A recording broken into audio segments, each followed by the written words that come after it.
Agency ప్రాంతంలో దట్టమైన అడవుల మధ్యలో జీవనం కొనసాగిస్తున్న గుత్తిగుంపు ప్రజల సమస్యలు తెలుసుకుని వాటిని పరిష్కరించే దిశగా జిల్లా ఎస్పీ మంగపేట పరిధిలో గల ముసలమ్మగుట్ట గుత్తికోయ గుంపును సందర్శించారు.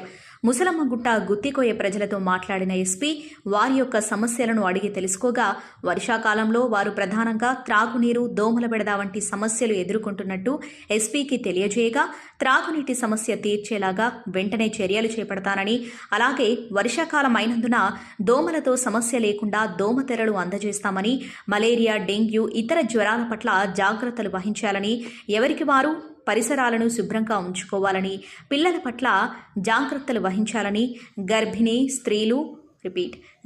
స్త్రీలు కానీ, అనారోగ్యంతో ఉన్న పిల్లలు, పెద్దలు, ముసలివాళ్లుంటే వెంటనే స్థానిక సిఐ, ఎస్ఐలకు తెలియజేయాలని, అక్రమంగా అడవిని ఎవరూ నరకవద్దని ఎస్పీ తెలియజేశారు.